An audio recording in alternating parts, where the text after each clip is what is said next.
I'm Andrew Spencer reporting.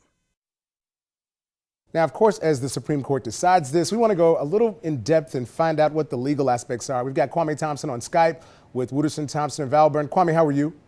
I'm doing fine. Good evening. Let's get right into it. Doing well, man.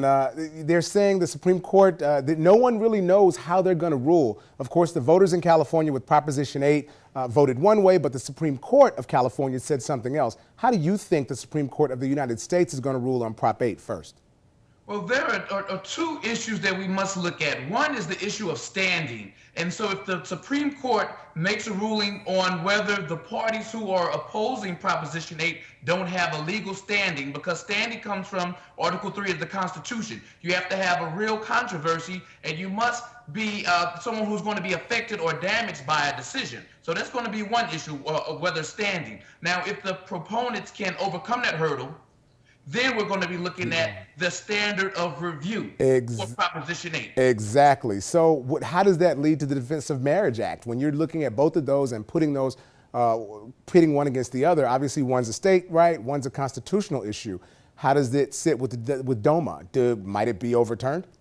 Well, under DOMA, which is a federal law in which the federal government recognizes the institution of marriage as between a woman and a man for federally mandated purposes, and that's important because that means federally mandated programs such as Social Security.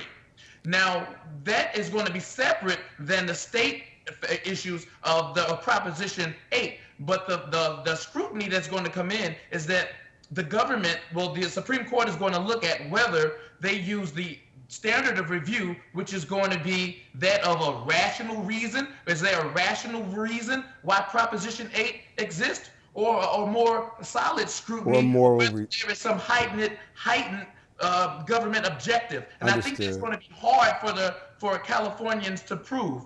And the interesting part is, I'm wondering, and you may not be able to answer this, we got to wrap up quickly, but I know there's a lesbian couple that kind of brought this to the courts where one had to end up paying a $600,000+ estate tax fee. And the question then goes, would they get that money back from the federal government since they had to pay that? And had they been married, they'd been together 40 years, they wouldn't have had to pay the estate taxes. So quickly, do you think they get that money back from the IRS? Well, I can't speak on that. That's going to be whether the actual Proposition 8 would be retroactive or not. Good stuff, good stuff. Kwame Thompson, Wooderson, Thompson, and Valburn, thank you so much for joining us now. Remember, once the High Court hears the arguments, they'll go into conference at the end of the week, and they will publish an opinion sometime between May and July.